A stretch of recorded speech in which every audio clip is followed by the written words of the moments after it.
Hello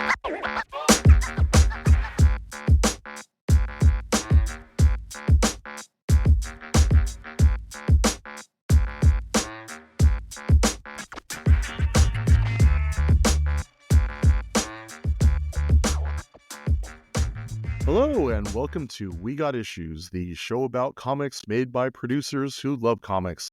I'm Brian Compton, aka BComp. You might remember me from the horrible trolling I got in the Nerdist and G4 comment section, where I was derided for my bad takes and even worse taste. And joining me always is my good friend Josh Markwith, the Harvey Bullock to my Commissioner Gordon. How's that one, Josh? Hey, it's actually very appropriate for this episode, so I will allow it. I don't know how if the Harvey Bullock comment is more about what you think of me physically as well, because he's not really the most Adonis-looking person in the world, but Oh, because you're saying I'm old like Commissioner Gordon with gray? Thanks, pal. I didn't say I that. wasn't going to that. physical appearances. I wasn't doing physical appearances. I didn't say you're old. Time said you were old. So checkmate. Oh, but yeah, like I was going to say, actually, I know we're just starting. I have to tell the story. I was one time picking my kid up. This is when I still had the not gray, but I had brown hair in my beard. And I go to walk up. I'm like, hey, I'm here to get my kid. And they're like, oh, are you Bowie's grandfather? I'm like, no. Oh, no, no wonder. That was a grandfather pull. Yeah. Goodness. Yeah, that was a painful one. 18? What's was that? The person like 18 or something? Oh, no, like, they were older than me. Crazy. It's like, ouch. Oh my goodness. Real quick, was that music we just had, by the way? Are you saying we have actual theme music to a podcast? We have theme music. What is going on here? What is going on here? Chills. But I mean, it's so, and because we have actual music and this is an actual podcast, I mean, like you were saying, we are two people who love comics, and we have loved comics most of our lives. And throughout our lives, we've gotten lots of questions from friends and family, because they know that we are connoisseurs of the art form. I've read a book or two. Yeah, I dabble. And we always get a lot of questions about the different storylines or characters and different aspects of comics that are coming up in the modern day pop culture, because of all the Marvel movies, the DC movies that are coming out, and TV shows that are big and out and stuff. And we throughout the years, you and I have had like these conversations on either text chain or just in person and stuff. And most of the time we were just like, man, we really like talking about it. We should do a show. Right. We should do it. We should buy a bar. This is the show. No, this is the show. This is the show. This would be the show.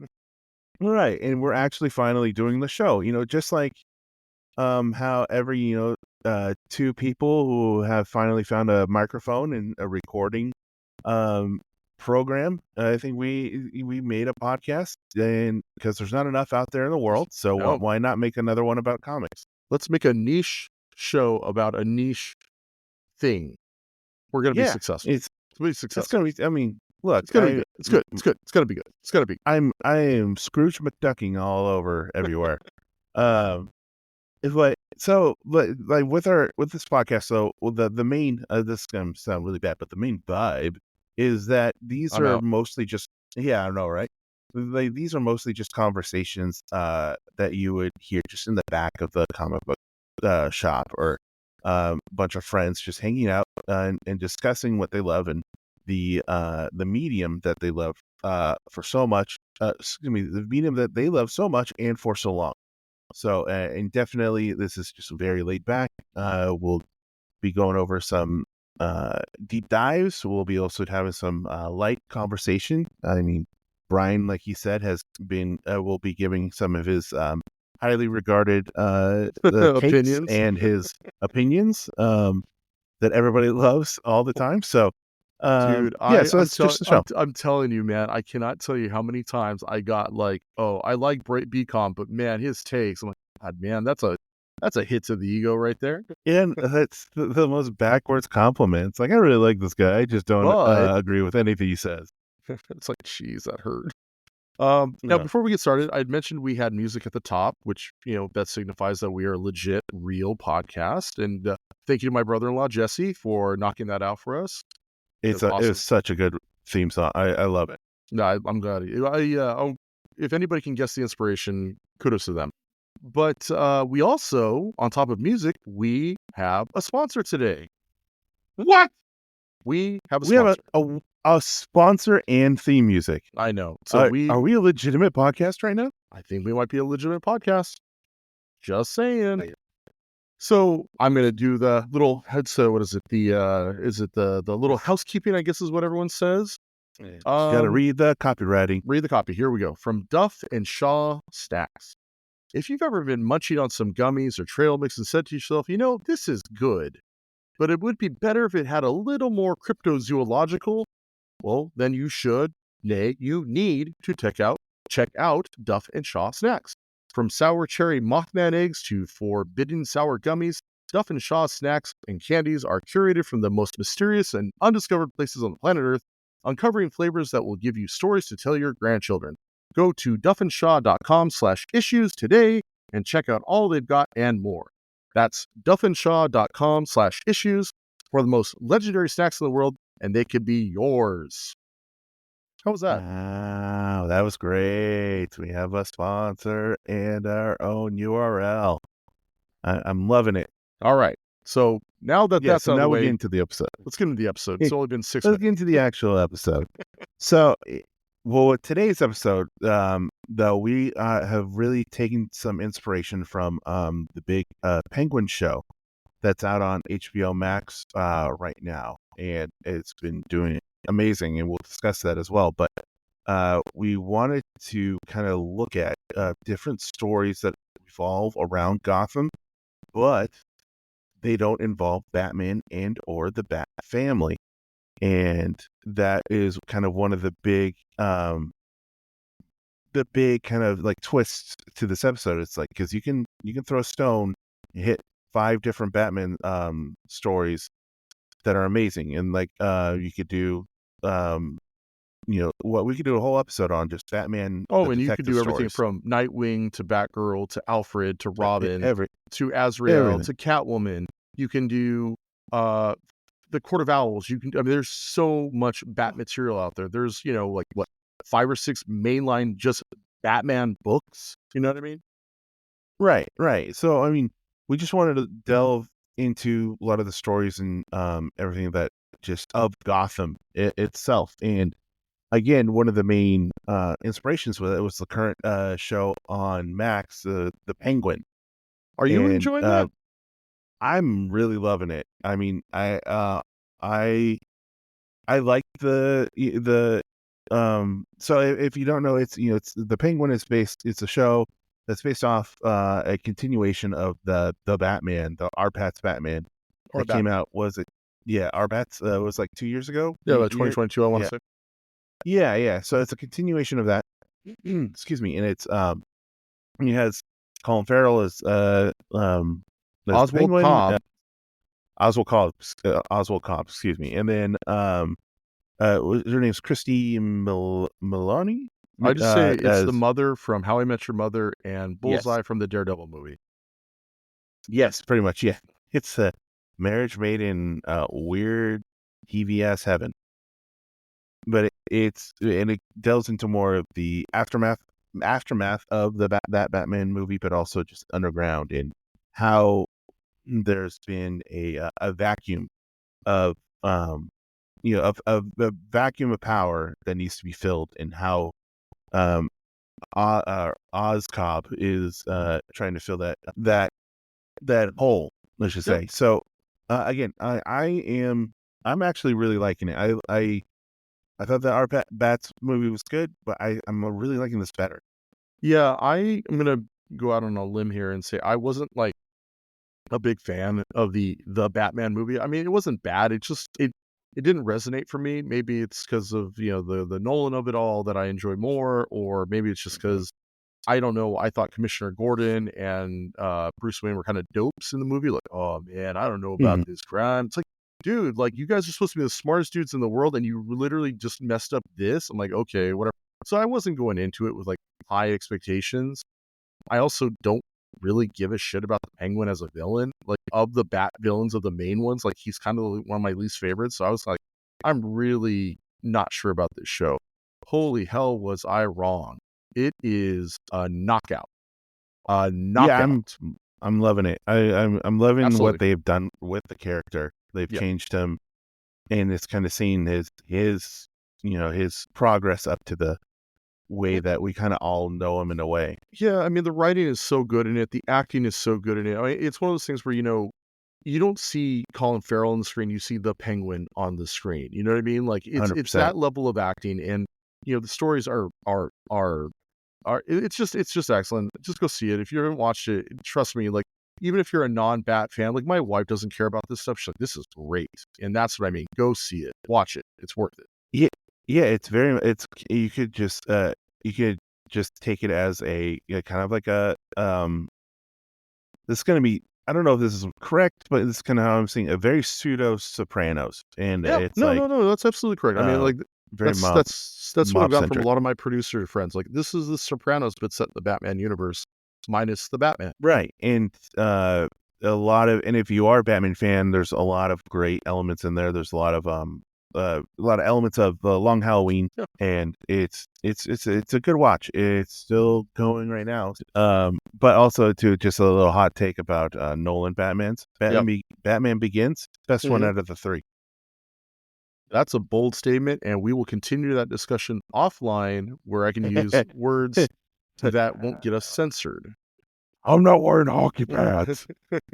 That's all I'm gonna say. Okay. All right. Moving on. But again, yeah. So arguably, that Penguin is arguably one of the best non-Batman properties. It kind of leads us to our discussion today, and we mainly, when we went together, we were talking about what are great stories and great books that are Gotham, but doesn't Not have Batman Batman. in it. Yeah, not Batman focused. It's not. I think It it's barely not Batman touches focus is Batman. probably the right word. Yeah. Yeah, yeah. I mean, because I mean, so the one book that we kept talking about, we kept coming back to was the book Gotham Central.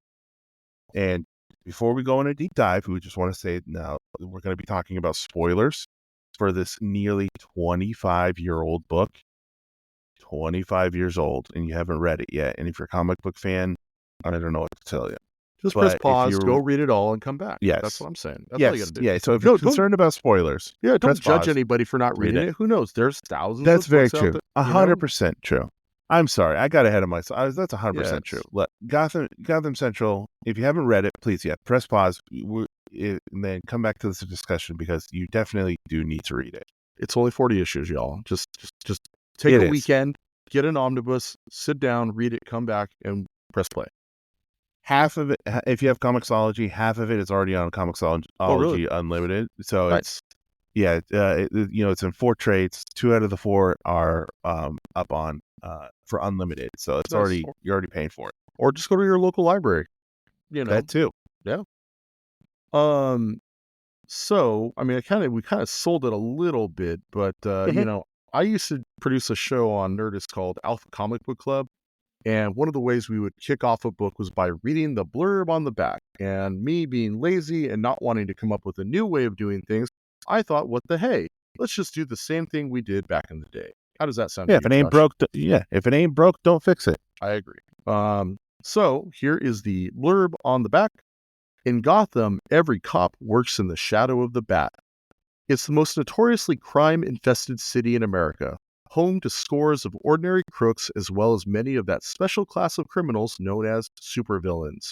Psychotic, homicidal, and frequently superpowered, these freaks make being an ordinary police officer in Gotham City one of the toughest and most dangerous jobs around. On top of that, Gotham's finest are also stuck cleaning up after a certain cowled vigilante that refuses to play by the rules. As the Cape Crusader fights his one-man war on crime, the members of the GCPD Major Crimes Unit, the other MCU, are also working around the clock to save the city. But unlike the Bat that can occasionally summon, they have to work within the law.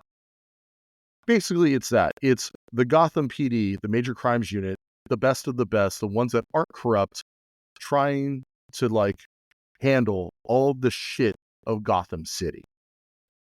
Yes, and it's that with it's not only just how the people are in Gotham City, but you have to deal with all the people that Batman has to deal with. Yeah. So all those crazy. So I mean, like Brian said, it's 40 issues. The series started in December of 2002. Yep. I can't say numbers. December 2002. December 4th, 2002 to be specific. Ooh. Yeah. 12402. There we go. And what was great about this one is that it was basically written by two people at the top of their game at the time too. It was writers Ed Brubaker, and he specifically wrote the night shift, and Greg Rucka was writing the day shift. And the pencils were mostly done by Michael Lark, and there are some fill-in artists throughout the time, like Michael Godino. I probably said that incorrectly. That's how I say it in my head. Kano and Steve Lieber. And now, Brian, what you know most of the story behind this book. So what's the history and behind? So if you go back to about 2000, 2002, Rucka and Brubaker were kind of like the two big writers kind of on the Batman books, kind of taking the mantle from people like Chuck Dixon and Denny O'Neil and those cats who had been writing, Batman through the 90s and the 80s and beyond. So coming out of No Man's Land, if you don't know what that story is, that's where an earthquake hits Gotham City. Gotham goes to shit, and the cops that remain are the ones that are like trying to figure all this out and like trying to save the city because the rest of the world's like kind of closed off. Eventually they do. And what happens though is the writers Brubaker and Rucker are like, we like writing these characters. And they did a subsequent storyline called Officer Down, in which Commissioner Gordon gets shot in the back by someone, and it's a big mystery to find out who this is. And Batman's kind of not getting involved with it. It's the cops like trying to figure out who's the cat who did this, who's the guy who shot Commissioner Gordon. And at that time, they're like, this is awesome. This is what we want to do. And around that time, Powers, which is Brian Bendis's book about cops in superhero in a super powered superhero city, is also like really hot. So they're like, DC, we want to do a Gotham book about the cops, based on the Gotham cops, no Batman in it for the most part. And DC's like, we're going to do a Batman book without Batman? That sounds not smart. Eventually, though, the editor-in-chief, I think it was Bob Schreck at the time, was like, this is going to work, and this is how we're going to do it. And they're like, all right, you know what? We have the utmost faith in you. You guys are at the top of your game. Go for it. And that's where we get the beginnings of this book. It's coming out of the remains of No Man's Land, Officer Down, and they're like, you know what? We're going to make this as serious as possible. For fans of people who like The Wire, like David Simon stuff like The Wire and, Homicide and all of that, this is the comic book equivalent of it is, I don't want to get out ahead of myself, but it is one of the finest pieces of like Batman book out there. But I digress.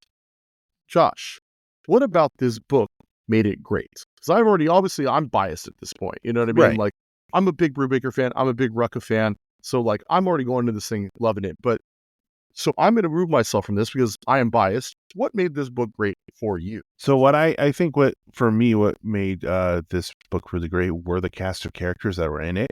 It was very much like a great procedural with a twist. Mm-hmm. So like we said, like The Wire, and it's funny too when you say that they were inspired by, David Simon's The Wire. The character Sarge, Sarge Davies on the second shift.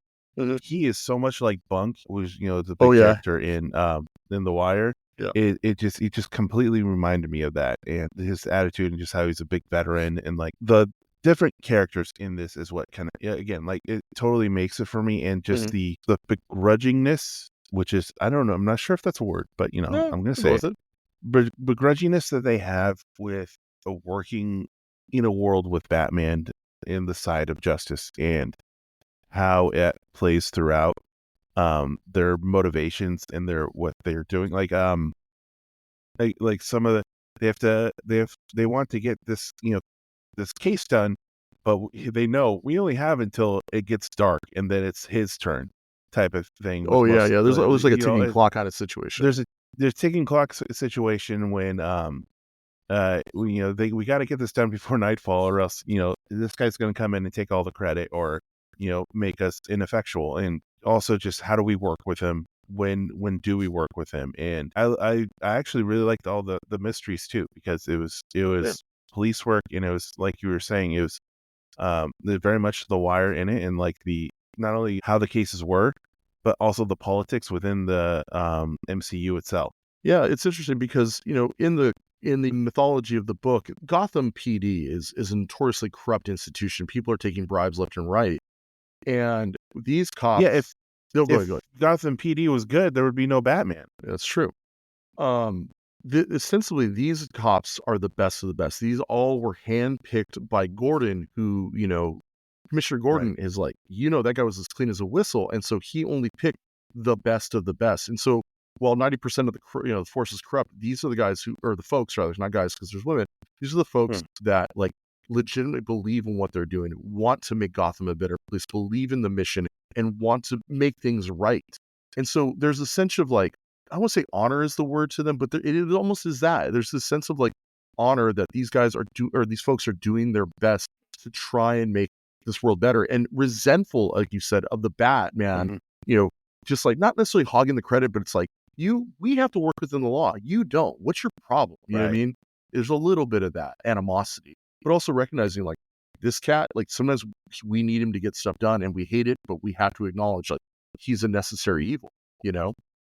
Yeah, and I mean, you mentioned that, and that's a big theme throughout the book too. Is Gordon's picks? So like these Yeah. people are Gordon's handpicked people, Yeah. and that they wear that as a badge of pride as well. And Yeah, well, and it to the point when that one Josie Mack comes in, and she's the first. It's Josie Mack, right? Who's like the first of the yeah, non-Gordon picks, and everyone's like is distrusting of her because of that. right, and she's a great character too. She definitely like right away kind of makes herself um part of the group, and just the way that they think of themselves, and just also how all the other Gotham Police GCPD feel Hmm. about them. Hmm. They feel like they're on, the other GCPD people feel like they're in this ivory tower, Yeah, but it's like, yeah, we earned our way to be like, we also deal with all the stuff that you can't deal with.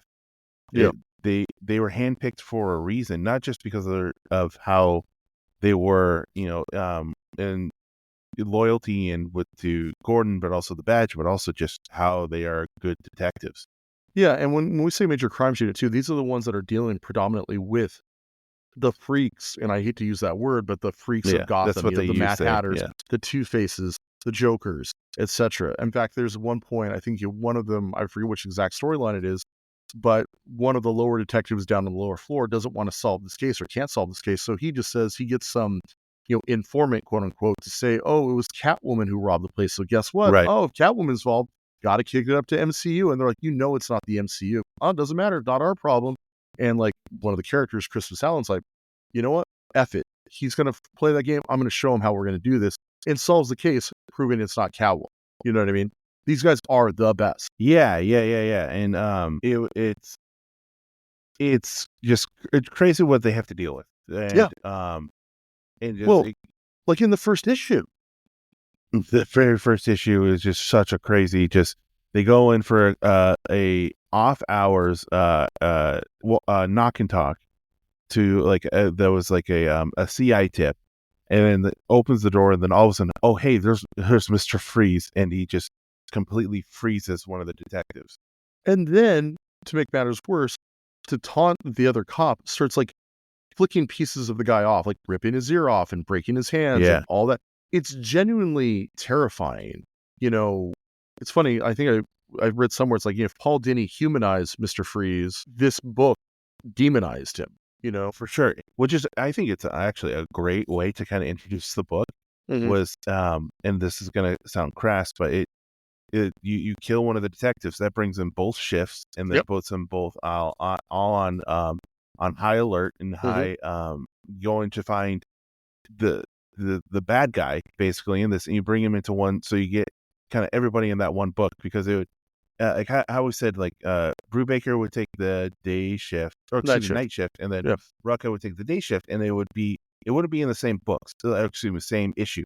It would be a couple issues for the Yeah. One night shift, a couple storyline. issues for the day. Yeah, Yeah. Yeah. Yeah. and they would switch off. So you got all of them all in one for this big one, and it involves all the different characters, and you can just see all of them, and actually all of them in the same room too, and how they interact.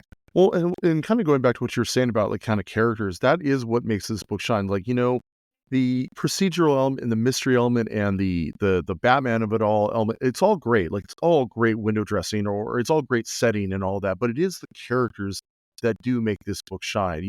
Like I said, they brought in characters like Renee Montoya, who you might remember from the Batman animated series, and they flesh her out. We'll get into it in a second, but part of her storyline is that, Two-Face is obsessed with her, and part of this whole thing that happens to her is she gets outed as a lesbian, something that she's been hiding not only from her partner, but from her family, and it has repercussions, and these repercussions follow her through the book. It's those characters and those character moments that make it stand out. Like, you care about these, and they're not necessarily all good. They are good people, but they do make bad decisions. Well, they're good people, but they're also cops They're in flawed. Gotham, Yeah. and they're also cops in Gotham. They Yeah. have to do what they have to do to sometimes get the job done. They're hard nosed. Mhm. They know they have a clean sense of what is right and what is wrong, Yeah. and when you need to bend. Yeah. And the case in point, like you have somebody talking about characters that come from the animated series. You have Maggie Sawyer from The Superman she's kind show, of right? Superman. Yeah, that's where I kind of knew her from. Mhm. I'm not sure if she was like introduced in comics before that, but she comes. She's in on the Gotham PD and the MCU and everything, Gotham Central, and she's coming from Metropolis, which is completely different. It's science City, criminals. complete. Yes. Oh, and then you have Superman. You Yeah. have the you who deal with mostly Superman. Like they're not mass crazy casualty people. Yeah. And so you have that dichotomy and that just difference in how she kind of runs her shift, and then how like Probson and then I think then later Cornwell run their shift. Yeah, Cornwell, yeah.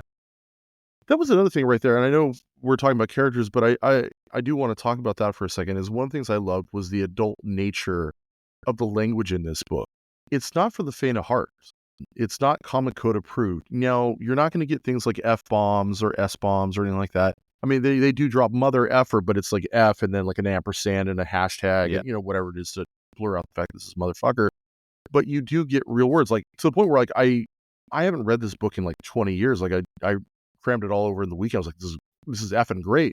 But I was like, oh my God, like they're straight up saying the word, whatever, Detective Dyke. I was like, derogatory, holy shit. I'm like, can we say that? And like they're talking Jesus Christ, son of a bitch, stuff like that. And was like, this is an adult book because that's how cops would talk. You know what I mean? They stayed authentic to the characters. Again, these are good people, but they make bad decisions, or they are cops and they're going to talk like cops do, And that's what really works is these are authentic, well-drawn human beings, Mm-hmm. And it's kind of a sign of the times too. I know it doesn't seem like 2002 was that far away, but yeah, that was 22 years ago. Sorry, and so I'm not saying that word to like be offensive. I really am not. It's just, no. It's in the book, gotta talk about it. Yeah. And it just it's one of those dropped a lot too. books. It very much is, and I think to be hurtful to Renee Montoya. So it's absolutely. It's not used just flippantly. No, again, it's used for effect. I'm using like $3 words that I don't even understand. No, so, but like, it's used for effect. It is used to hurt her, and it's used intentionally. Yeah, like the storyline with Dr. Alchemy. He definitely uses it because he's trying to manipulate her and get her going and get her off her game most of the time. And she's probably the most flawed of all those characters, to be honest. She's dealing with a lot of baggage, Yeah, and I loved how they portrayed her character because it definitely grew from as what Bullock's partner to coming into her own, and then just having to deal with the family issues that she had for being outed, and just how her being with her partner and in dealing with not only being outed, to her parents and her parents being very not accepting, but also dealing, very heartbreaking. It's the best word. It really was. That's probably the right word. and then her dealing with Tracy's, like Mm-hmm. Two-Face, who Yeah. have this Obsessed. weird infatuation with her, obsession and infatuation with her, to having a relationship with somebody who she has to kind of, not only because when you're a detective, you have weird hours and weird times, but also it's been constantly in danger, so it's kind Yeah. of dealing with that as well. And just being a cop in Gotham, it's like um stuff that you were worried about her, but she's very hard nosed too. So Mm-hmm. because she grew up in Gotham, Yeah. and just dealing with that relationship as well. Yeah, it's like I said, it is the characters that ultimately sell this book. Like I said, Christmas Allen, her partner is I I I know we said no spoilers, but like, or we're gonna spoil No, stuff, we're but doing spoilers. Yeah, yeah, I mean, but it's like the ending is tragic. His ending is tragic at yeah. the end of the book. It literally ends on like one of those, like, you're just like, that's the end. And it's like, it makes sense. This is a noir book in many ways. This Mhm. is not a city, that's got a bright ending at the end. This is dark and this is fucked up. And this isn't the best situation for these people, and it ends tragically for a lot of them. A lot of the characters, not a lot, but a fair amount of them die. You know what I mean? Like in the first issue, you have a detective die. I'd say Yeah, I like was gonna two or say it three issues, starts. and yeah, and people they're in a dangerous world. Yeah, you have somebody who's been established too in the middle of it dies in the middle from trying to save a Uh, woman from the Joker plot. yep, It was, well, what Nate? It yep, was Nate, yep, Nate and something. who was obsessed with not obsessed with his partner, but like loved his partner, and Yeah, she loved somebody else. So yeah, you have that like weird love triangle thing going on. Again, really well done. and yeah, and they picked the right time to kind of meet his tragic end, where he's just like, look, I get it. You love somebody else. I'm cool with it. You just, I'm your partner, so you Yeah, just got to tell me. yeah, So like he was like the big man on it. So it was just yeah. it was so good. But and when reading it though, and talking about the characters Mhm. and everything, going through this book, right? You did you read it like in the individual issues when it was coming out, or did Yeah, you have the trades? ironically enough, I did read it in singles, and Mhm. I realized I actually just cataloged all my books like a few weeks ago, and I realized I'm missing the last issue. And I'm like, how did I lose that issue? I'm like really pissed at myself. So I must have just not realized that it was coming to an end, and I just kind of whatever forgot about it. But like when I read the Omni, because I got the Omni as a basically as a gift from my brother-in-law.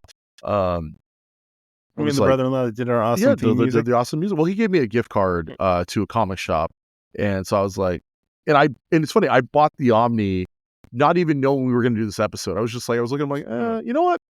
I'm gonna read Gotham Central. Well, I'm gonna get that and I'll read that later. Oh well, that was some kismet right there, or whatever it is, or whatever the serendipity or whatever. Yeah, I did end up reading, and I would occasionally like pick up the trades, like every once in a while, and read through some of the trades, but reading it all in like one setting really hammered home, how good this was. Because originally I was just gonna read a few of the trades, like, okay, I'm up to date, I'm good. I was like, I put all of my books from the last week on a stack and just like, nope, those are on hold until I finish this. Mhm. What about you? Yeah, no, I didn't read this when it came out single issues. Like I read it more in trade form when those came out. And just to for people who don't know kind of the difference between like single issues and trades, it's kind of more of like single issues comes out once a month, kind of like a TV show. And I like to say like the trades are kind of like the The DVD. the DVD, yeah, the DVD box set Yeah. for season. So First season, and then like the um omnibus is just the whole show. yeah, yeah, yeah, yeah. So, Well, which what's is hard to say interesting, too in a streaming world too. So, yeah, well, it's interesting you should bring that up because, when the book came out, even though it was quote unquote a Bat book without Batman in it, and he does make an appearance, in fact, you know, I'll get to that in a moment. But the single issues did not sell well. It was typically mhm, around the 100, top 100, if not less than that, in the range of like sales. It was never doing well. It was never, everyone was always fearing it was going to get canceled. But according to Rucka and Brubaker, did some interviews or read some interviews with them. They said it was never in danger of cancellation because like DC felt very strongly about it because it was such an award winning book, that it was such just like it was like one of those like those shows that it's like it's was it not a loss leader, I don't want to say, but it's like one of those like, oh, this is prestige TV. We're gonna lose money on it, but it makes us look good kind of books, but it did Mhm. well in the trades. Because remember, this came out in 2002. Trades have kind of become ubiquitous in the here and now comic collecting. Now everyone buys trades. But back in like 2000, like trades were just becoming a thing. And this book was like doing well in that market. People were picking up trades left and right on this book. The only reason it came to an end was because Michael Lark left the book, the artist, and then Brubaker was like, "Yeah, I'm kind of done." Rucka's like, "Well, if they're not here, what's the point?" And they left. Yeah, well, that's Yeah, yeah. I'm not gonna deal with them two other people. yeah, exactly. Now we were talking So about. that Go ahead. no, I'm saying that just goes to show. I think that both of us agree that it's kind of better to read this in trade format than to find the single issues. If you're kind of like, yeah, I don't know, I don't want to do a full trade and commit to that and just kind of find the single issues and kind of go from there. I think at least you should do it two at a time so you get the full storyline. Yeah, I mean, like I would say, like I said, just go to their library. They have, I mean, your library is probably going to have them because it is so critically acclaimed that most libraries, if they have a decent graphic novel section, will have these there. If you're like Mm. on the fence, I mean, I know we're still in the middle of the discussion about it, but I cannot recommend this book enough. What I want to say really quick is that the reason, again, why these characters are so well drawn out is when Rucka and Brubaker were like pitching it and kind of creating the show, or the show. Look, it reads like a show. Yeah, yeah. When they were doing the book, they had to wait a year for Michael Lark, the artist, to like clear his schedule so to actually do the book. So they spent like a year essentially developing the characters, developing the storylines, coming up with like, hey, you're going to take this one, then I'm going to take this, and then we'll come together for this. Um, so that being said, like, what were some of your favorite storylines in this book? And like, again, spoilers, too bad. Yeah, I mean, there's a lot of great moments in and just kind of nuances of this book that I really liked. I really Mhm. liked the introduction of Mr. Freeze of just it's a very much like a oh shit moment right Yeah. away. Yeah. And just how he I really like the development of Detective Driver a lot. Yeah. Like I really liked how his character kind of progressed in this. I think other than Renee Montoya and Crispus. I think Yeah. he was He's like probably the my most one of fleshed my out top character. ones. Yeah. Yeah. Yeah, he seems like he was the unofficial other main character Hmm. in some aspects, especially that first storyline. Yeah.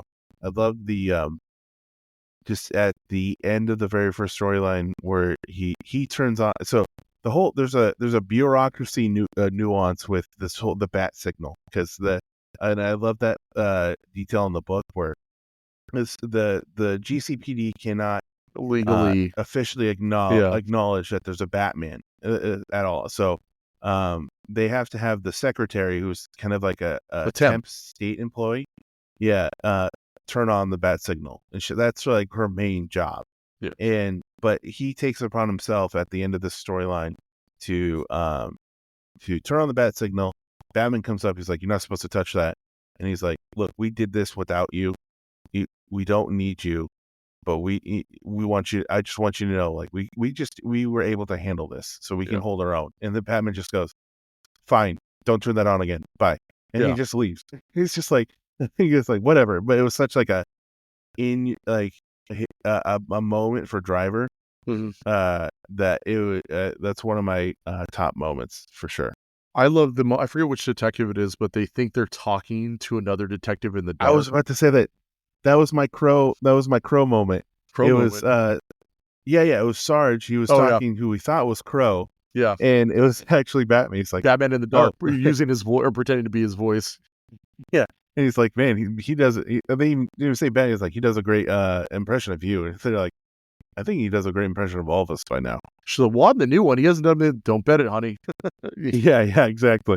Yeah, I wouldn't bet on that because Yeah. it was that was my other like when I mentioned earlier, it's my favorite Crow moment. It It was that.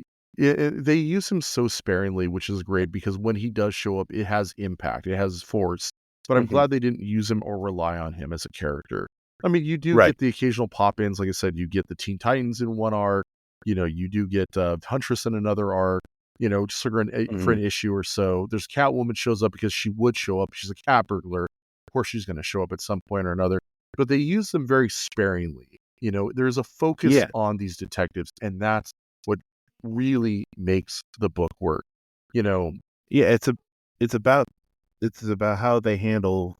the Bat family, not how the Bat family handles around them. Well, it's interesting. Even on top of that, it's exactly how but then also the Gordon and Harvey Bullock of it all. Like I said, in the books up to that point, Gordon has retired. He got shot in the back. He's like, "Yo, I'm out. Done. Donezo, baby." So Gordon's out. You don't even see Gordon. If I recall, you never see Gordon in this book. He's mentioned. They You do, allude to. You do, okay, but it's so you do, minimal. but not within not within the GC. He does the event that Mr. Freeze is trying to Oh, it's sabotage, or yeah. it's an event That's for right, that's right. Gordon. Well, he's the catalyst to it. That's what he's Yeah, yeah, the linchpin. But essentially, he's there in, like, 3 panels, and then he's out, you know what I yeah, mean? You know, Bullock is in it, but he's only because he's in an arc where, like, "Hey, your old case, we need your notes, motherfucker," and he's like, well, being Bullock, yeah, Other than that, though, it's like these, are either new detectives or detectives you see on the periphery, and they're now the mainline heroes, and I love that about this, you know? It, it's such a good book, damn it, you know what I mean? Like I love how there's like Sarge was another one of my favorite characters. Mhm.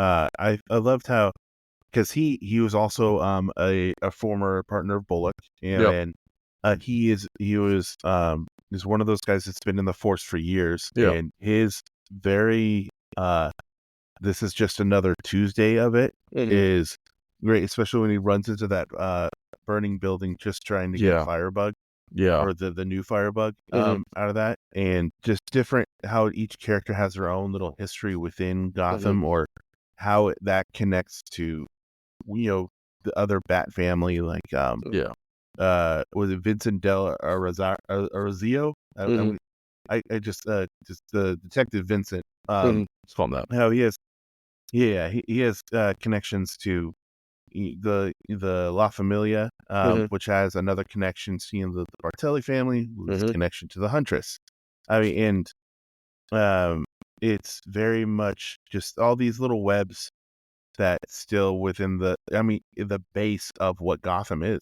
So, that said, do you need to have read Batman books to know what's going on? So with that, I really don't think you do, because Mhm, it to be honest, you know who Batman is. yeah, You don't need to, even the most casual of casual fans know who Batman is yeah, at the very least. They know who Commissioner Gordon is at the very least. mhm, And all these you just know that you're in the world of Batman, so I mhm. don't believe you need to know most of the Bat lore to be into this book. I kind of, I agree with you, to be quite honest. Like, I don't think it enhances it, obviously, if you are familiar with Yeah. Batman, if you're into that world, but, like, you didn't need, for the most part, need to be concurrently reading, the Batman books at the same time. Because I think at the Batman books at the same time, it was like Hush was going on at that time, you know what I mean? Because it Well, was like there's 2003. Yeah, Hush yeah. was, yeah. So, Yeah, but there's also, I mean, there are some points that like they delve into the war games yeah, they do. Well, there is a storyline. yeah, there is the occasional, like, tie-in where it's, or the ramifications of the Bat books do Yeah. tie into it, because like you said, War Games, well, that's one of your favorite arcs, so I'm gonna step back on that Yeah, one. yeah. No, no, it's just, I mean, War Games was that big, gang war within in Gotham, and then you have the ramifications of, like, they talk about it, like how many detectives Cops did we lose? Yeah, how many cops did we lose Y- because of Batman? Yeah. Yeah, and yeah, they blame Batman because I think at the time too, Batman, to try to take control of what's going on, Yeah. he he hijacks the police band of Mhm. all Gotham, and kind of starts, and they were like, No, that was a step too far." Yeah, and that's why they destroyed So the Bat Signal, because of that. yes. So I mean, other than little parts like that, which I think you can kind of get within the Well, context they of like they the conversations. I was gonna say, you get in the conversation, plus they give you the little, like, previously on, like, not every issue or arc had that, but the ones that I think really directly tied into the mythology of the Bat universe or the DC universe, because they do tie Mhm. into Infinite Crisis later on, you kinda do get a little bit of context, but overall, I think you get it through conversations. Other than that, like, you can probably just pick this up and read it, you know what I mean? Yeah, but I also kind of see where when you said the single issues weren't doing too well, Mhm, it's it's not, unless you it's really not a book, I think, at first, for the casual fan, because mhm, the art is pretty gritty.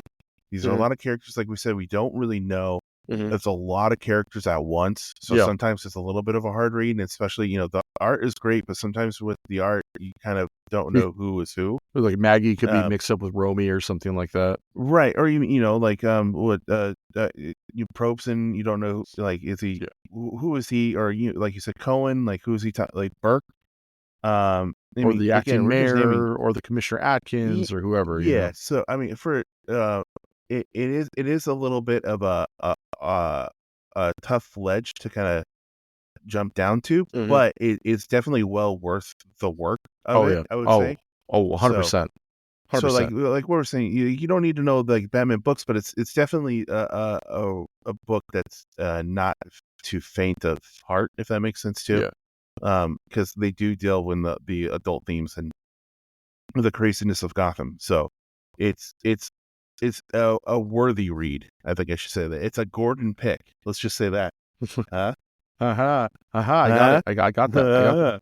Which is funny, like, there's still so much, like, stuff we're not talking about, like, the fact that, like, one of the detectives is lightly psychic and, like, she has to Mhm. hide that from people. There's, like I said, there's the romance of, like, Renee Montoya. You've got this, like, Crispus Allen's family aspect, like, there's the fact that they had to Keystone, the Keystone Cops are there's so much in Right. this book. It's so not, I don't want to say nuance is the word, but it layered and just full of life. And these are like lived people. It feels like lived people. We haven't really even broke into kind of like the one of the main kind of The Joker? storylines through. Well, not just Joker, but like Corrigan, Oh, yeah. like that Oh main kind of God, through yeah. storyline. Well, That yeah. main through storyline. That kind of Corgan is like one of the best storylines in the book. It's right. horrifying. It's almost It's more horrifying horrifying. than the Joker storyline. Right, and it starts so subtly too, so early, Mhm. and they introduce him a little bit. Oh, something is because he's one of the He's a dirty it cop. was a crime scene. Yeah, Yeah. oh yeah, he's a forensic guy, and so like evidence starts to Disappear and find its way on get eBay. missing. Yeah, exactly. Yeah, and that was the main. And then then it gets involved in Drugs. some other drugs, but also just it becomes evidence that it's important to help Yeah. somebody get IAD It's yeah. and stuff like that. So it's just like even it's great how one of the biggest storylines doesn't involve a Batman villain. It's the corruption from within. It's the whole idea, Yes. like, a one rotten apple, it's like, well, one rotten apple rots the basket kind of thing. Yeah, I mean, I know we could talk about this all night, but where it's like I'd love to just talk about like the Joker storyline where he's essentially the Washington D.C. sniper. You know what I mean? He's just Yes. going around fucking popping people, and you're just like, dude, this guy, like, it's almost like one of the more terrifying than like Laughing Gas and like Crazy Fish. Like, it was like this in a real world setting is horrifyingly scary. You know what I mean? Yeah, and just how. Go ahead. Sorry, keep going. I go jumped over you. Keep going. I was gonna say, like, just like the way they layered out, like, oh, this is Christmas, and like, it's like just them trying to like decode like his madness to figure out what and why he's doing this and letting himself get It's like it's so well done. The actual procedural of it is great. The insanity of the Joker is great. It's one of the best storylines in the book of a book of great storylines. And one of my favorite moments from that is just like they ask him like, "What did you do? Like, what's all this puzzle and stuff?" Oh, that was just for Batman. I Yeah. mean, look, Yep. that was just a game me and Batman are making. So it kind of in your head, but it's like in my head, I was thinking like, oh, I was thinking of the issue of Batman that could have been Yeah. of him trying to decipher that, and then and stuff like you said, like the Joker moment, and then the stuff like the Mad Hatter Yeah. moment as well with all the twists and turns with that, and Well, then yeah, and some of the stories, like, you think there's, like, this big grand conspiracy, and it turns out it's like, no, it was just a simple crazy dude at the end of it. Like, now when I say crazy right. dude, just like a run-of-the-mill Joe Schmo, and that's almost more terrifying, again, than Two-Face or Joker or Mad Hatter, you know what I mean? Yeah, well, there's a moment where it's like a flashback where Gordon is just talking to I think Stacy, who's the Mhm. receptionist person, and he's like, we have these evil people, but then we have these run of the mill crooks who know what they're doing is bad. They just don't care because they want the greed or what and everything. He's like, I think those people are worse. Mhm. So Mhm. It's very much like you said, it's the normal Joe Schmo, and that is terrifying. Just to reiterate, it's the how deep does the evil go? Yeah. It just kind of points out, and like I said, the book doesn't end well for almost anybody. Mm-mm. And it kind of wonders, is Gotham worth saving? Honestly, at a certain point, is it? I don't know. That's a question for philosophers, I'd imagine. Where do you To some think though? comic book philosophers Yeah, like Mark Waid. there you go. See, like I would know. Um, where does this book rank for you as a bad book? Like, where do you? I mean, if not like in terms of like a tier, like oh, it's number 7 on my list. What would you No, grade? yeah, no. Would you give it? Like, where would you put it in the sort of the echelons of like bat stories? No, I definitely think it is up there and is in that conversation of top Batman stories or top Gotham stories for sure, like No, it's the we're top Gotham discussing story. right now. I would argue Yeah, this is yeah. the top Gotham story. I would also argue that too, almost like we're doing a full episode about it. Oh, I know. What's Uh, that? well, weird, but it is definitely up there with top Batman stories as well. It's everything you want. Uh, with what's the best way? It's minimize greatness, if that makes sense. Yeah, I think I get what you're saying. I think I do get what you're It's saying. it I mean, does a lot with little. yeah, I mean, like we haven't even really talked about the artwork, which it's they do. It's predominantly Michael Lark, but he's keeping it grounded. It's a very, I mean, Hmm. very grounded. It feels like, like, yeah, that's what that guy would look like in this costume. That's what these people would be doing. I think that he plays into the strength of the book. I don't think I'd want to see like a Jim Lee doing this book because like, No, Gordon it'd be would too be in it and clean. yeah, Gordon would be like ripped or something like that. Everyone have 6 packs and like, I mean, like I'm being honest, like that's what it would look like. No, these people Yeah. are disheveled. They're smoking everywhere. Their suit jackets are kind of hanging out, all that kind of stuff. You know, uh, the their office is disheveled, or I just said the word, but it's like it Mm. looks lived. It looks like a lived-in world, and I think that was it was smart of them to wait for Michael Lark to finish up whatever he was doing to bring him on board. It's too bad he didn't do the whole thing. Not that that's to disparaging of the other artists. Some of the artists are all great too, but luckily for the most part, they all kind of follow that same theme, I would say. Yeah, I was about to say the fill-in artists were pretty not super close, but they still had the same kind of theme that Yeah, Michael Lark had, and it yeah, wasn't too much of a departure. It yeah, wasn't like you said, like going from Lark to Jim Lee, or so they kept the grittiness and kind of the yeah, the hard the the the the hard inks in yeah, there, like yeah, the shadows, yes. which is a lot Yeah. which is used very well. Yeah, I honestly think like this for me is like one of, if not one of the best, which keep in mind, Batman books typically the greats are great for a reason. There's a reason Batman is like one of the biggest characters on the planet. And this is up there right there with those books. I mean, I put this book as an A, an easy A, an easy, do you rent it? Do you watch stream it like on a Comixology app? Do you buy the trades? Do you get buy it? Like this is one that you want on your Mhm. bookshelf. That's how I see this book. Yeah, just from production standpoint too, of just the two writers that are Yeah. at, again, like we said, top of their game at the time, Yeah. working together with it, and the art and just the fleshing out of all the characters. It is a must read, Yeah. I would say. Unfortunately, there wasn't much follow-up, like, in terms of, like, "Oh, well, what if I wanted to follow the Yeah. storylines of these characters, where did they go?" There was not a lot that kind of happened. I mean, you do have Renee Montoya, she does become the Question. If you wanna find out that storyline, you go read 52, which I believe Rucka Hmm. wrote her storyline in that book, but I could be wrong about that. But, she kind of her storyline continues into the 52 book. Crispus Allen, like we mentioned earlier, he unfortunately has an untimely end. He ends up as the Spectre for a brief period. That's kind of his storyline. And there's a few other characters like Maggie Sawyer. Like I said, I believe she ends up engaged with Batwoman for a period of time. Um, so there is some follow up, but for like mostly it's kind of contained to the walls of this book. Would you do you think they would could do another Gotham Central? I mean, You mean it, Brubaker it and would be Rucka? hard. I mean, yeah, I mean they of course they could, because I mean they're Yeah. great and everything, but do Do you mean you like think another creative team or something like that could come on and do it? maybe another creative team, or even just could they? I mean, could they do it in now timeline as well? Like, Oh and yeah, just I how? think anytime you want to do like a procedural book like this, if you have the right writers and the right team, absolutely. Mhm. Um, I almost would rather see, though, something, like, set in another city, like Metropolis or Keystone, like, Mhm. because you talk about, like, they Keystone would be fun. yeah, because they briefly touch on it in the book, like, like, "Oh, you have a bunch of rogues? What, do they have a union here? Like, what's going on here? No, our guys don't work together," you know what I mean? When they Yeah, you exactly, know, yeah. because at least, like, you have a diversity of villains that are a little bit more grounded in Keystone. Metropolis, I think, like you just said, they're a little more cosmic, bigger than life. I mean, like, how are cops gonna deal with Darkseid or, Metallo or, Yeah. stuff like that? It's a little too it's not grounded enough to work in Metropolis. You'd have to really lean into, like, the science department of it all, and I think loses a little bit of it.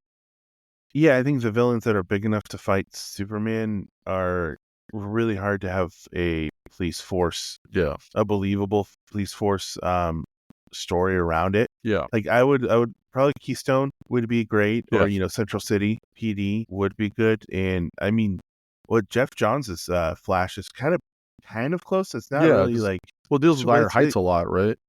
it does, and a lot of Iron Heights, but also, yeah, the police, with Yeah, Hunter should've. Zolomon and all that stuff. So, I mean, Yeah. Which, again, they run it's into in fact, one of the characters in the background is named Jeff. I'm like, "Oh, that's a nice little, that was a nice little." right. Yeah. Oh, speaking of too, like, if you look at some of the clearance board of, Yeah. Oh, I saw that too.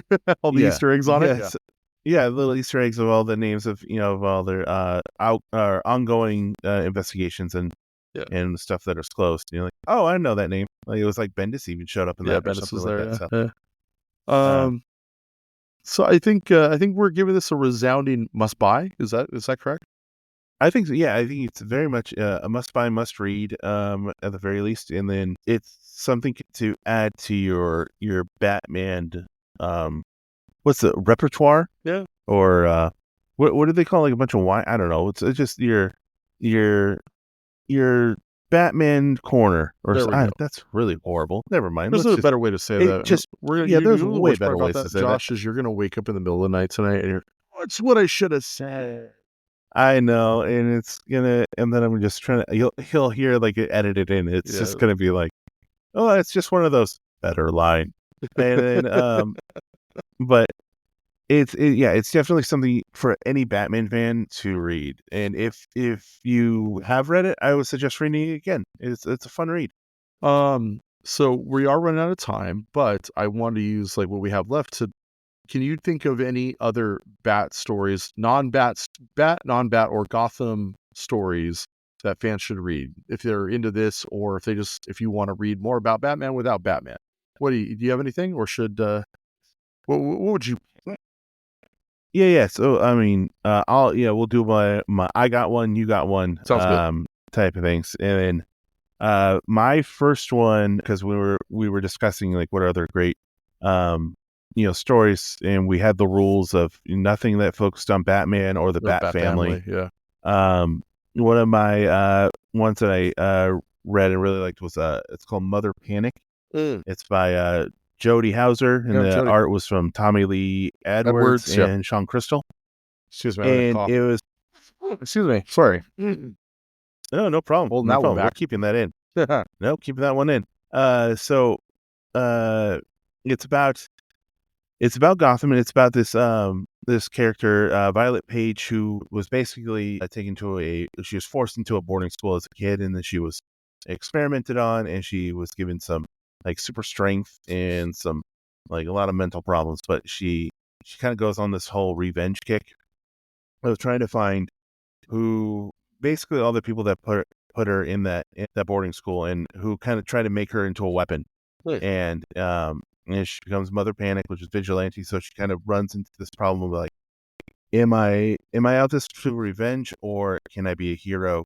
What should I like? She kind of comes into different situations where it's like, I need to have my revenge, but I also need to help these people. Like, Hmm. what do I need to do?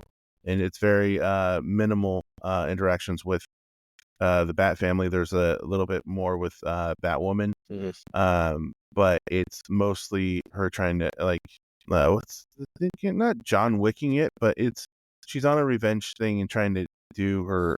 She's trying to get closer and closer to answers as well, and she deals with family stuff. There's the rat catcher makes an appearance. It's a fun book that's with the young animals, Yeah, the young so it's a animals little on bit more Gerard Way adult thing. as well. Yeah. Yeah, so it's a little bit more adult, and then it kind of does this whole not 180, but just whole other trajectory pivot where it's the whole universe is kind of she's Don't put into another spoil it for universe. people. God. Well, she's put into another universe, and it's for the other book, where Batman has been gone for years. So Yeah. it's how she's dealing with that, and how this new universe, and uh, how things have changed of what she's done, and how things have stayed the same. So That's cool. it's a good book. It's a fun Gotham, not Batman book. Oh. What's one of yours? So Joker Volume 2, that was the one that happened a couple years ago. It was James Tynion and Gillian Martz. I'm typically not the biggest fan of Joker as a protagonist. I like him as an antagonist, but glorifying him for me has always been questionable. It's like glorifying Carnage. I'm like, I no, they're killers. They're not good people. We should not be glorifying them and putting them on T-shirts. That said, that Joker book that March and Tinian did is not a Joker book. It's a Jim Gordon book. It's a backdoor Jim Gordon. It's very much, it's like what they pitched the Joker, but they wanted to get a Gordon book. Yeah, it's basically Gordon is retired and he's kind of like, living his best life, not sleeping. And he gets approached by a wealthy benefactor who says, "Hey, I'm going to give you $25 million if you go down and hunt the Joker." And it's basically how Gordon gets his groove back. It only goes about 15 issues or so. There's a lot of cool stuff like cannibalism and, that kind of ilk, and, some real fun twists and turns. It's kind of polarizing because some people are really like, "Oh, I wanted more Joker in this, and I don't like this, and I didn't like the ending, blah, blah, blah, whatever. I don't care." This is a Jim Gordon book, and I enjoyed it. And that's kind of the end of it. I'm trying to think if there was anything with it that I don't know. But the way I kind of look at it is like Joker is minimal in it, but he's kind of like a force of nature more than anything else. Like he's the storm that everyone is coalescing around. And I always like when they have books like that. Reminds me of Rucka's Punisher book back in the day. But that's one of my picks. Yeah, I just to go on. First of all, I think the better title would be Gordon Gets His Groove Back. I think they should have named it that. That's definitely a better title for it. And yeah, I love the part of it where it was so many different, seemingly unattached things come into this, in this world of the Joker. If that makes sense, like they all this different, even deep history of Gotham stuff. And speaking of that, I mean, not to glorify Joker, but my other pick was Joker from Brian Azzarello. Yeah, I know, right? the Brian Azzarello and Lee Bermeo book, where it follows Joker coming out of the Arkham Asylum, and then it's the day in life that's kind of like the from the point of view of this henchman. I'm blanking on his name right now. That's how good the book. No, but yeah, right. That's how good my memory is. It's just the day in life of him following the Joker and kind of being his valet at the moment. And it's the way I liked about the book though is just the grittiness of it. It's very much edgelord book for sure. Oh, okay. But the whole time you're kind of waiting for the other shoe to drop. Like he's throughout the book, Joker's he's crazy, but he's not like, I'm going to poison the water and have everybody laughing crazy. It's just and I mean, you're just waiting for when is he going to shoot this. It's very tense, and it's when he's going to shoot this guy. Like, and there is a great moment with him and Batman at the very end. It's a good read, and it's a good Joker story. If I recall, that book, at least stylistically, took kind of inspiration from the Heath Ledger Batman, if I recall. Mm-hmm. Yeah, it's kind of on the heels of the Batman, the Dark Knight movie. Yeah, very much. And yeah, the design of him in the book is very much the whole Heath Ledger kind of got like these the scars on the side. Yeah. Goodness. But what's your other one? Speaking of like insane people, Arkham Asylum, Living Hell. There's 2 Arkham Asylum books. There's one by Grant Morrison, which is the kind of the considered the hallmark of all of this, but it's still a Batman book. So I went with Arkham Asylum Living Hell, which was by Dan Slott and Ryan Sook. If you like the grounding nature of Gotham Central, this is sort of the quote-unquote grounded nature of Arkham Asylum. It basically takes third-tier Batman villains and makes them compelling, funny, and terrifying.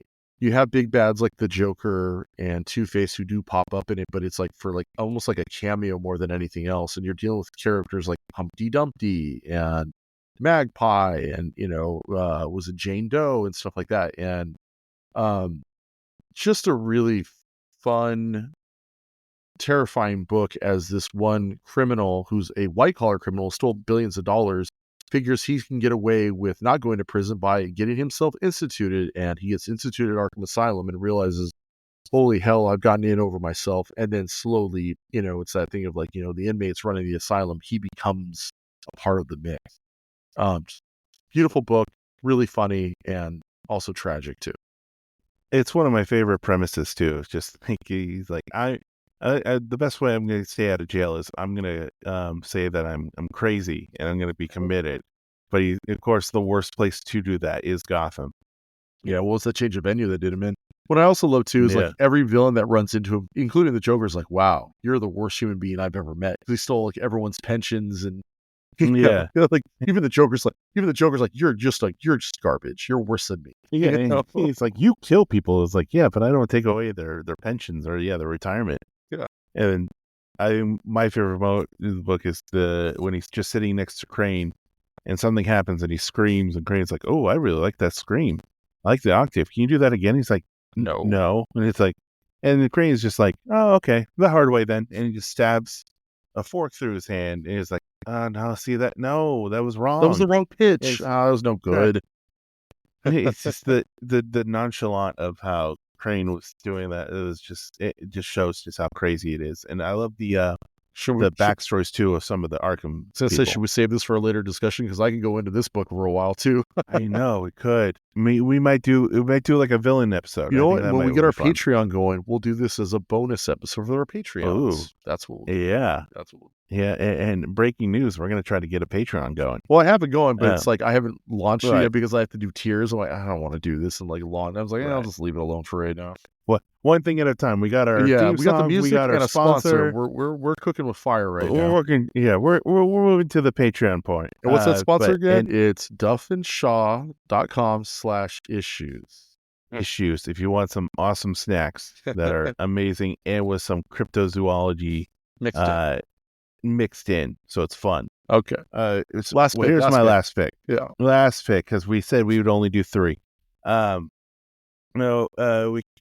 We kind of talked a little bit how Gotham City is kind of worse, one of the worst cities in comics all of a sudden. But one of the books that I really liked was a book that was before Gotham became the Gotham we know and love. It's Gotham City Year One from Tom King and Phil Hester. Great book. And yeah, it's a great book. It's one of those Tom King books you and I have discussed many a times, to each other. Tom King to us is a very hit or miss writer. He has some great stuff that is very at the top, and then he has some stuff that we just do not agree with. Yeah.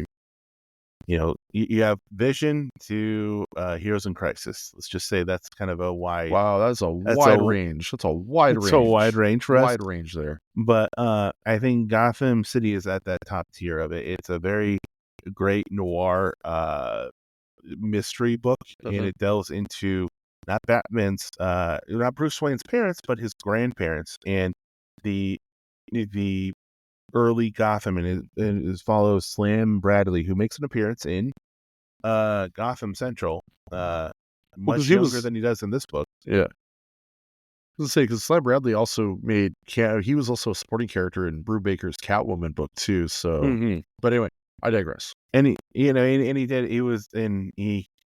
made an appearance during the Catwoman storyline in Gotham Central. So it just all worked. But it's definitely it's a mystery. It's kind of like a Lindbergh baby mystery. Say that 5 times fast. They do also play with Bruce Wayne's lineage a little bit, if I recall. Yeah. They bring into question just how the piety of how we've seen the Waynes, and also just even it kind of flips it where you thought the Wayne family, line of, have been pious and, kind of on that pedestal. And then how Gotham was kind of, and the Drudges, but at the beginning, Gotham was actually a more of a nice place to live. Like in the opening issue, you have people, having fun on the streets and waving to their neighbors and everything. But but again, delves into, it's a mystery, it's noir, it's a noir's noir, which is great. And then it delves into racial issues, it delves into corruption, and just how we thought we saw the Wayne family and how Gotham also became the way it is. So it's definitely a almost a compendium to Gotham Central in a way. Prequel. I'd almost say like a prequel or like a precursor or something like that. Yeah. And then Brian, what's your last pick? I had originally was going to do just to kind of piggyback on your like the origins of Gotham. Was going to do was it All Star Western with Jonah Hex? It's like the origins of Gotham, which is it's sort of a companion piece to Gates of Gotham. But I'm going to throw all that out the window and throw a curveball here at the last second. I'm actually going to do Hitman, which we are going to do an episode on Hitman. But you reminded me last week that Hitman takes place in Gotham. It takes place in the Cauldron, which is the Irish section of Gotham City. I'm not going to get into all of it now, but I absolutely love that book. It is one of my favorite endings to a Garth Ennis book. I actually think the other book that was run at the same time as other book, Preacher, I actually like the ending more in Hitman than I do in Preacher. And I love Preacher. It's like one of my favorite books. But that all said, like Hitman, and we will do an episode on Hitman because I don't care if I have to do it by myself. That is one of my favorite books. Probably doesn't age as well as I think. And I rereading, I'm probably gonna be like, ooh, I like this. But right now, my memory of it is it's brilliant. I was about to say, if you know Brian, you know how much he would talk about Hitman, and I don't think I have enough space on my computer to record, or space in the cloud to record how much Brian will talk about Hitman and the book and his love for the man with the shades. That's all. I'm not even going to describe it. It's just like you either know it and you love it, or you don't, and you should go look it up. To be continued. There we go. Yeah. There we go. So I mean, that's all said. I mean, those were our favorite picks of just other stories of Gotham that don't involve Batman or the Bat family. And it just coincides with just our favorite book out of that, that genre or that subject, which is Gotham Central. And anything else that we might have missed about Gotham Central, even Gotham itself? No, I think we're okay. I mean, there's probably plenty of stuff we've missed, but we only have so long to get this thing done. And you know what? We can do a part 2 if we have to down the road. Yeah. And look, if you have other suggestions for us, please hit us up on the social medias and everything. And again, we just love to we love the Gotham Central book. We love these books. We hope you check them out as well. And okay, with the minute and a half we basically have left, what is your weekly recommendation, real quick? So what I'm reading right now, I'm really into one book. Goodness. Well, what I'm reading right now is, I think if I was going to pick one book, I think it would be, I'm liking all the X-Men books. That's all I'll just say. That's the fine. Current X-Men books are great. Okay. I love what they're doing with it, and I love the different teams that they got going, and just the fallout of what happened. Post-Krakoa. Yes, pretty much. Cool. I'm going to suggest Public Domain. If you're not reading that, it's written and drawn by Chip Zdarsky. It's a comic book. That's all I'm going to say. Deals with the sort of like the creator's rights of comic books. Excellent book. Check it out. Worth your time. And I think that gives us something about it. Yeah. So, I mean, again, thank you for listening. Please make sure to follow us on Twitter and Instagram. It's We Got Issues Cast for both. You can tell us what you want us to chat about next, or any suggestions for other books we might have missed, or any other comments on Brian's horrible takes. There we go. Well, speaking of suggestions for next week or next issue or issue, God damn it, next episode, what are we reading next? So we're going from DC to Marvel with the book Marvels. The Alex Ross, Kurt Busiek book. Yes, the Alex Ross, Kurt Busiek book that kind of delves through the history of Marvel in a way. Yep. It's almost like from the perspective of cops in the DC universe, we are now doing it from the perspective of a reporter in the Marvel universe. Yeah, basically, we're just trying to realized that talk right about now. anything but the superheroes. Yeah, we're talking about anything but the actual superheroes that we like. But yeah, we'll have that episode. We're trying to get into a good cadence of that. So, please be on the lookout for that next episode, and please, definitely check it out so you can, we're kind of be in the discussion with us, kind of know what we're talking about, and again, just let us know any other suggestions down the line. And thank you for if you're listening on we're on Spotify, SoundCloud, and Apple Podcasts. So I did that's get a just one request thing to for listen to us. YouTube Music, so we're going to try for that soon too. Yeah, we're new at this whole thing, so I am Please bear or with. just the distribution of it. Yeah, so please, we'll eventually get to other podcast distributions for sure. So again, thank you for listening. And Brian, any other things that you got going on? No. Well, me neither. I know, me neither. So nothing. Just again, thank you everybody listening. Hope you stay tuned and please read more comics. Peace.